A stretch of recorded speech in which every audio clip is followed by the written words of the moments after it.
चलो, कहाँ तक हो गया था अपना टेम्परेचर ना। वो टेम्परेचर पढ़ने से पहले अपन लोग थोड़ा सा पढ़ेंगे ली चैटलियर प्रिंसिपल। तो हेडिंग डालेंगे बेटा ली चैटलियर्स प्रिंसिपल।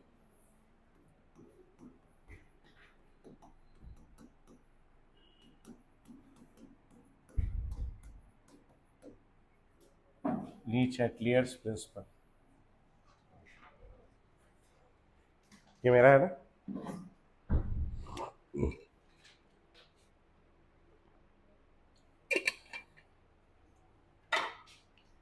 ली चैटलियर्स प्रिंसिपल। अब ये क्या कहता है कि इमेजिन करो कि आप घर में बैठे हो आराम से, है ना, और आपका खुद छोटा भाई बहन है, वो आपके पास आया और उसको कहीं से इतना बड़ा सुई मिल गया है, सूजा, है नहीं, वो ला करके आपके चुभाने की कोशिश कर रहा है ना, आप कैसे चुभाने की कोशिश कर रहा है, तो आप क्या करते हो, है नहीं, मारने से पहले, वो मारोगे तो बाद में, पहले अपने आप को बचाएगा ना आदमी। तो ऐसे चुभाने की कोशिश कर रहा है, तो आप किस तरफ मूव करते हो, इस तरफ, अपोजिट डायरेक्शन में, जहां से ये इसका इफेक्ट कम हो जाए।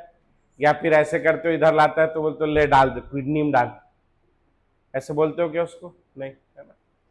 तो हम लोग जब शांति से बैठे रहते हैं और कोई हमें डिस्टर्ब करता है, तो हम किस डायरेक्शन में मूव करने की कोशिश करते हैं, जहां से उस डिस्टर्बेंस का इफेक्ट क्या हो जाए, कम हो जाए, मिनिमाइज हो जाए, नलीफाई हो जाए।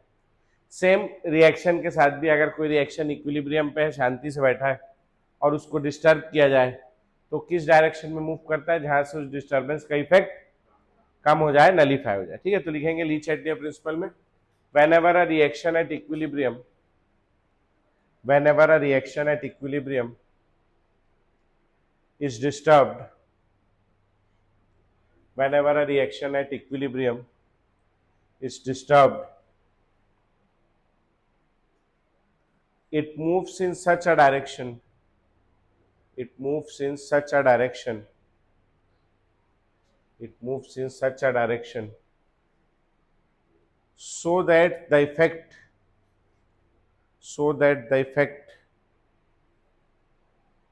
of disturbance, so that the effect of disturbance can be minimized, so that the effect of disturbance can be minimized or nullified, so that the effect of disturbance can be minimized or nullified।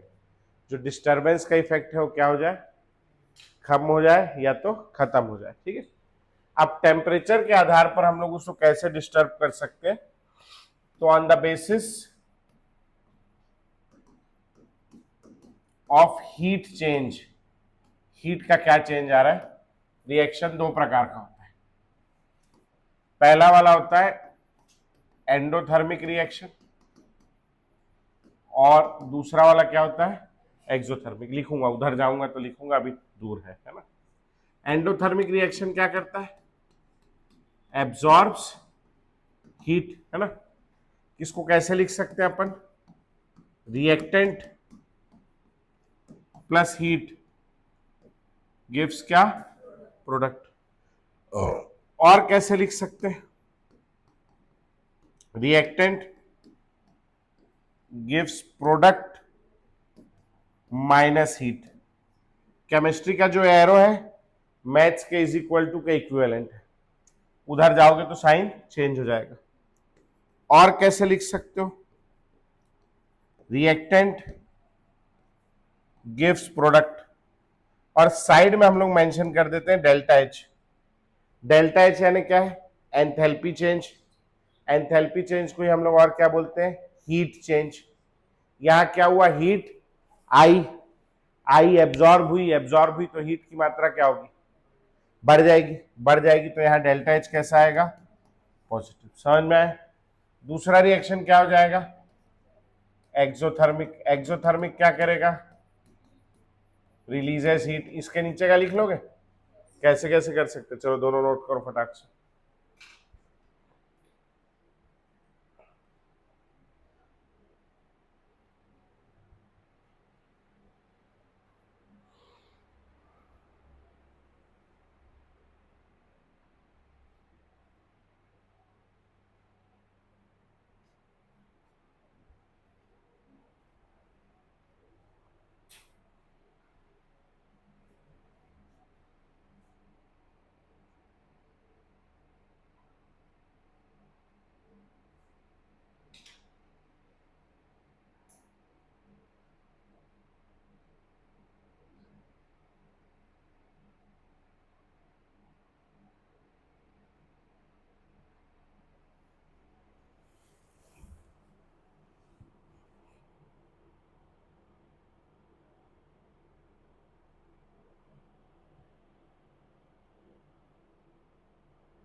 लिख लिए बेटा, क्या हो जाएगा, reactant gives product plus heat, और reactant minus heat gives product, और reactant से क्या बन रहा है, प्रोडक्ट, और हीट चेंज, यहाँ हीट क्या हो गई, रिलीज हो गई, तो हीट चेंज कैसा हो जाएगा, नेगेटिव। समझ में आया भैया यहाँ तक के? तो हमने बेसिक समझा एक्सोथर्मिक एंडोथर्मिक रिएक्शन को लिखते कैसे, है ना।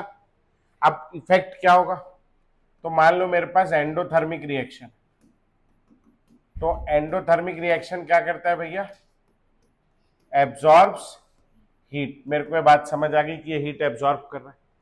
अभी आप कहीं से जा रहे हो रोड से, और आपको रोड में 500 का नोट गिरा हुआ दिखे, है नहीं, तो खुश हो गई, अभी मन में ही सोच ली है ना, आपको 500 का नोट गिरा हुआ दिखे, है ना, और आप भाई साहब जो है आसपास देखेंगे पहले कि किसी का है तो नहीं, किसी का है तो उसको जाने देंगे, है ना? किसी का है तो नहीं, आपने उठाया, आप पूछेंगे एक दो लोगों से, भैया किसी के पास 100 नोट है क्या, है ना, कोई नहीं बोलेगा तो आप क्या करेंगे, उसको फाड़ फेंक देंगे, उसको रख लेंगे, क्यों, क्योंकि आपको 500 का नोट पसंद है। तो आदमी क्या चीज ले लेता है, जो उसे पसंद है, या जो चीज एब्जॉर्ब करता है उसका क्या मतलब है, वो चीज उसे पसंद है। ये क्या कर रहा है, हीट एब्जॉर्ब कर रहा है, मतलब इसे हीट पसंद है नहीं। अब आपको जो चीज पसंद है, अगर वो आपको ज्यादा मिले, आप रोज कोचिंग आ रहे हैं, रोज कोचिंग के रास्ते में आपको 500 नोट मिल जाए पड़ा हुआ, आप भयंकर खुश, है ना। जिस दिन आपको बुखार लग रहा है उस दिन भी आप क्या करेंगे, कोचिंग आएंगे, 500 रुपए का सवाल है ना, कोचिंग आएंगे, भले बुखार हो, आपका हाथ टूट जाएगा तो टूटा हाथ लेके, पैर तो चल रहा है ना सर, पैर से आएंगे, पैर टूट जाएगा तो व्हील चेयर धर के आएंगे, लेकिन आएंगे, 500 रुपए मिल रहा है, मजाक थोड़ी ना। आएंगे कोचिंग तो पढ़ेंगे, रोज आएंगे तो रोज पढ़ेंगे। अब आजू भैया नहीं आया तो आजू नहीं पढ़ पाएगा। अब पढ़ेंगे तो किधर जाएंगे जिंदगी में, आगे जाएंगे पीछे जाएंगे, आगे जाएंगे, खुश हो जाएंगे तो आगे जाएंगे। समझ में आया, ठीक। अभी इसको हीट पसंद है, इसका अगर मैं टेम्परेचर बढ़ा दूं, तो टेम्परेचर बढ़ा के मैं क्या कर रहा हूं, इसको हीट दे रहा हूं, हीट दे रहा हूं, तो एक खुश हो जाएगा, दुखी हो जाएगा, एक खुश हो जाएगा। और अगर खुश हो जाएगा तो किधर जाएगा, आगे जाएगा पीछे जाएगा, तो इसका रेट ऑफ फॉरवर्ड रिएक्शन क्या होगा, बढ़ जाएगा। टेम्परेचर कम कर दूं, खुश हो जाएगा, दुखी हो जाएगा, दुखी हो जाएगा। और अगर दुखी हो जाएगा तो आगे जाएगा पीछे जाएगा, तो ये किधर जाएगा, पीछे। रेट ऑफ बैकवर्ड रिएक्शन क्या होगा, बढ़ जाएगा। दूसरा रिएक्शन है एक्सोथर्मिक। एक्सोथर्मिक रिएक्शन क्या करता है, हीट रिलीज करता है, हीट रिलीज, है ना, करता है, हीट रिलीज करता है। छोड़ दे रहे हम, क्यों छोड़ दे रहे हैं, क्योंकि हमें वो चीज पसंद नहीं है। तो हीट रिलीज करता है, मतलब उसको हीट पसंद नहीं है ना। और अगर हीट पसंद नहीं है, आप इसको और टेम्परेचर, इसको हीट नहीं पसंद है, आपको देखा आप लोगों ने, पता नहीं यहाँ चलता नहीं चलता है, रायपुर में पिज्जा वाले लोग होते हैं ना, पिज्जा ठेले में नहीं बेचते पिज्जा, आजकल पिज्जा वीजा बिकता है ना, आजकल आजकल सब चीज बिकने लगा है ठेले में, एक से एक चीज।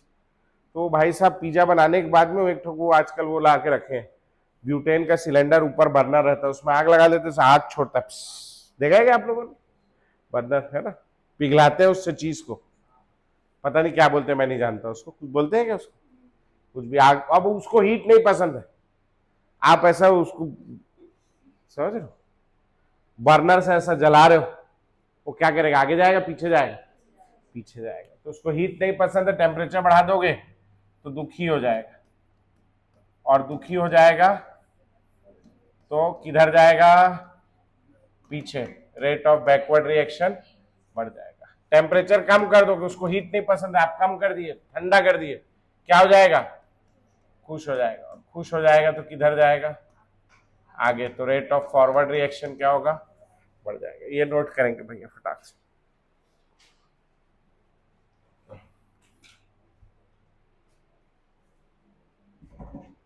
देखिए 500 रुपये मिलने पर बच्चा रोज कोचिंग आने के लिए तैयार है, लेकिन ज्ञान मिल रहा है, जिस ज्ञान से बच्चा सिलेक्ट होके नौकरी पा सकता है, मतलब एमबीबीएस कर लेगा या आईआईटीएन बन जाएगा तो करोड़ों की नौकरी पा सकता है, जो रोज के हजारों रुपए में ट्रांसलेट होगी, लेकिन तब कोचिंग आने को तैयार नहीं है, 500 रुपए के लिए आने को तैयार है। उसको आज का बेनिफिट दी चाहिए, बस आगे का भविष्य का नहीं चाहिए, है ना। तो आप जब भी क्लास मिस हो तो ये सोचें कि आगे आपके भविष्य की तनख्वाह, है ना, कम हो जाएगी भैया, है ना। आज एक एमबीबीएस की तो नहीं, मगर हाँ एक एमडी स्पेशलिस्ट डॉक्टर की तनख्वाह अराउंड 4-5 लाख रुपए महीना है, ठीक है। अगर अपन उसको 4.5 लाख भी मान लेते हैं, 5 लाख है, 4.5 लाख रुपए मान लेते हैं और 30 दिनों से डिवाइड करते हैं, तो वो एक दिन के 15,000 रुपए कमाता है, वो है नहीं। तो अगर आप पूरे साल आ जाएंगे तो आपको जिंदगी भर रोज 15,000 रुपए मिलेगा, उसके बाद सुई लगाने अलग मिलेगा, है नहीं। किसी को भी ज्यादा बात नहीं करना, मैं सुई लगा दूंगा, ठीक। तो ऐसा सोच के पढ़ाई करें।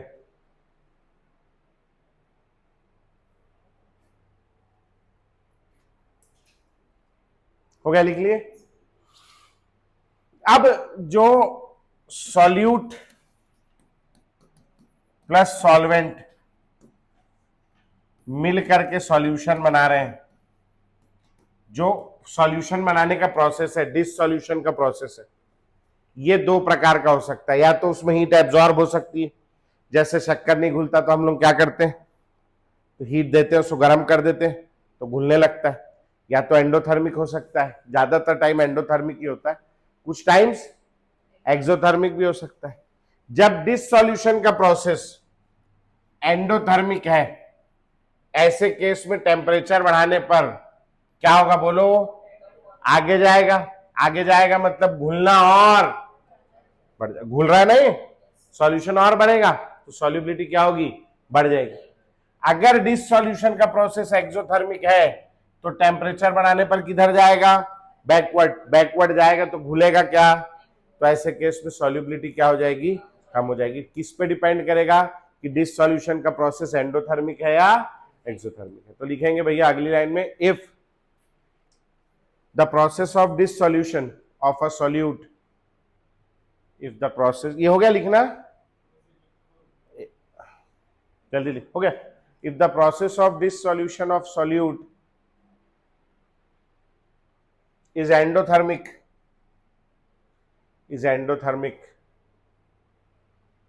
then on increasing temperature is endothermic, then on increasing temperature solubility increases, then on increasing temperature solubility क्या होता है, increases। but if the process is exothermic, then increase in temperature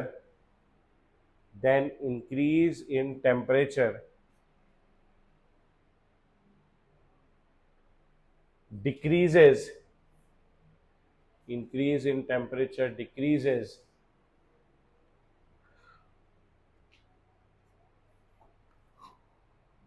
solubility, decreases solubility। समझ में आ गया भैया, ठीक। चलिए नेक्स्ट, आगे ये था भैया अपना सॉलिड को लिक्विड में घोलना।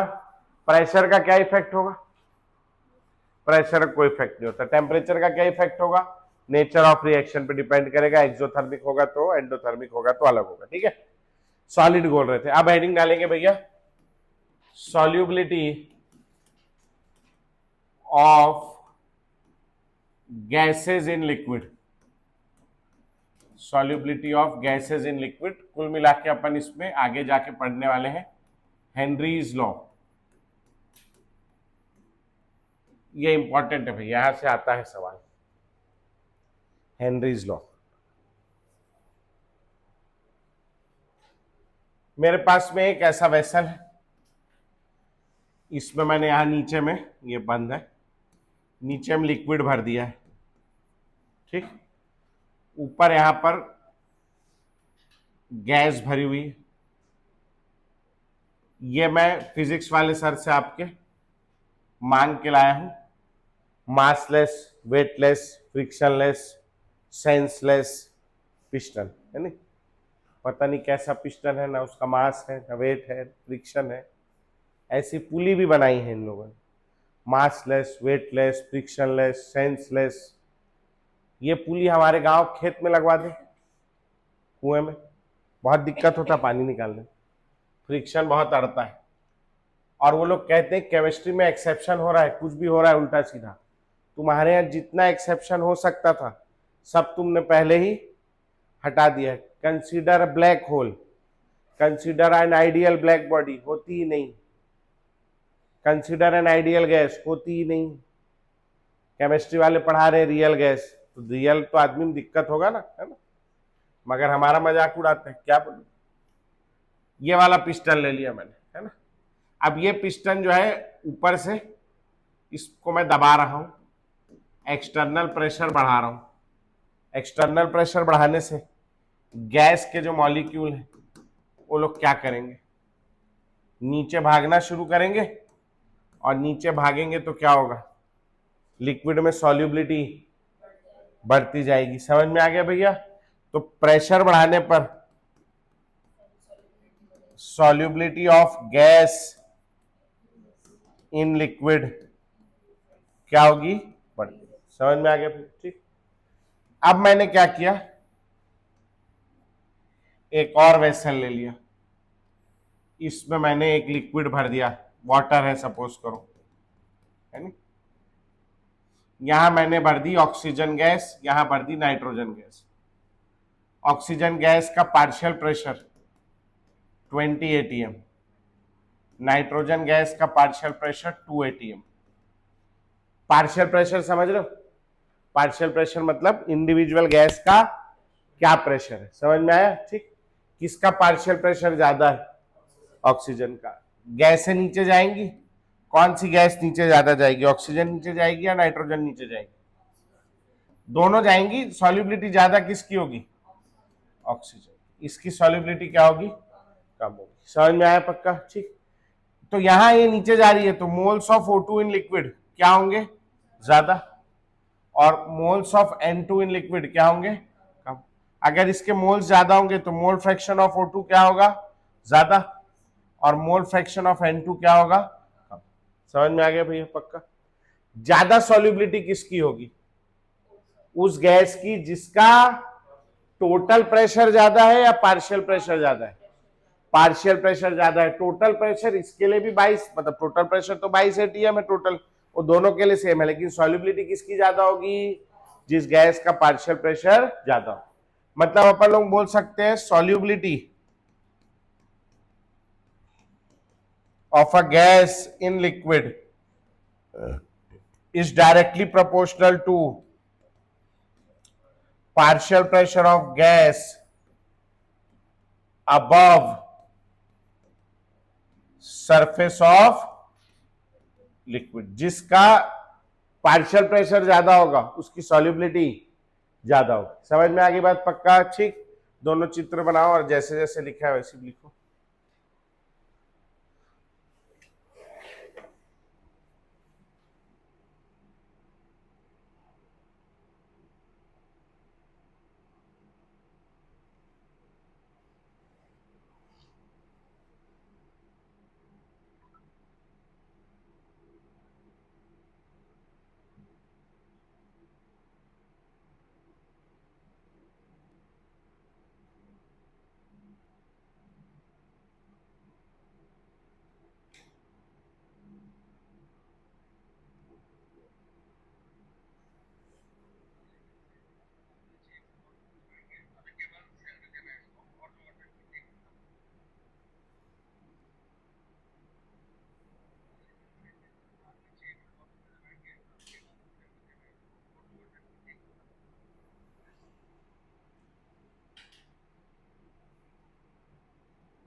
हाँ क्या हो गया, बना ली?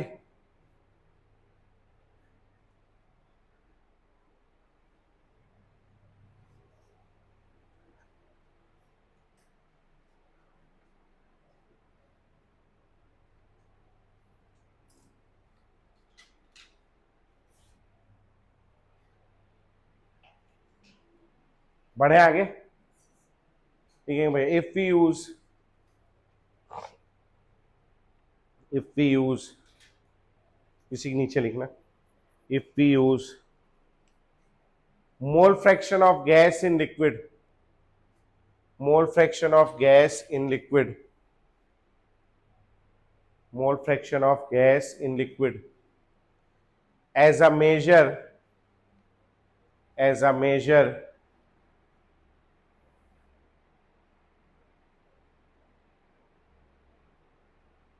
as a measure of solubility, as a measure of solubility, मतलब जिसका मोल फ्रैक्शन ज्यादा होगा उसकी solubility क्या होगी, ज्यादा। then we can say that, then we can say that,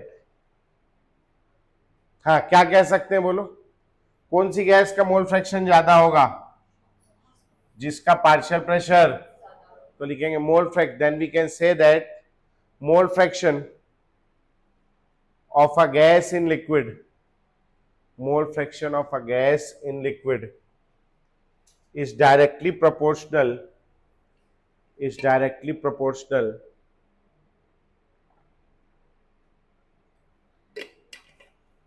to the partial pressure of gas, is directly proportional to the partial pressure of gas above the surface of liquid, is directly proportional to the partial pressure of gas above the surface of liquid। ठीक है जी, समझ आ गया पक्का?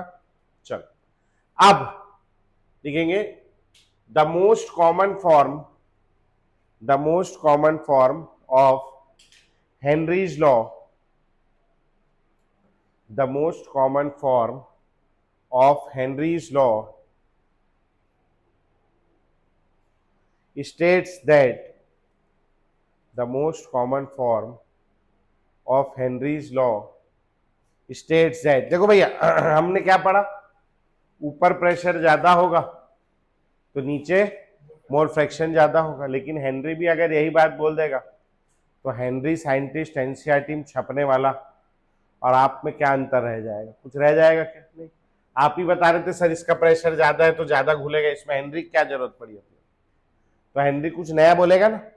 अपन क्या बोल रहे हैं, ऊपर प्रेशर ज्यादा नीचे मोल फ्रैक्शन ज्यादा, हेनरी बोल रहा है नीचे मोल फ्रैक्शन ज्यादा ऊपर प्रेशर ज्यादा, बात वही बोल रहा है लेकिन थोड़ा घुमा के बोल रहा है। समझ में आ गई बात? तो अब वो क्या कह रहा है, अपन क्या कह रहे हैं कि mole fraction of liquid is directly proportional to partial pressure. वो कह रहा है partial pressure above the surface of liquid is directly proportional to mole fraction of gas in the liquid. समझ में आ गया भैया? तो क्या लिखा है, the most common form of Henry's law states that the partial pressure of a gas, the partial pressure of a gas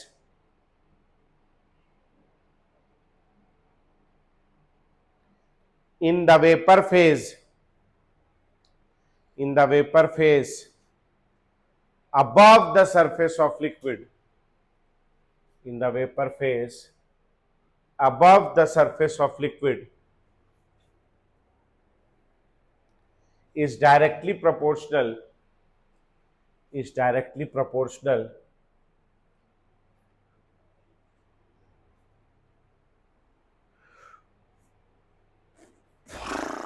is directly proportional to its mole fraction in the liquid, to its mole fraction in the liquid। क्या बोल दिया इसने भैया, partial pressure किसके proportional है, directly proportional to mole fraction. Proportionality sign लगाएंगे तो क्या आ जाएगा, घटाएंगे तो क्या आ जाएगा, कांस्टेंट। ये हो गया हेनरीज लॉ। पी क्या है, पार्शियल प्रेशर किसका, गैस, कहां, above the surface of liquid, है नहीं।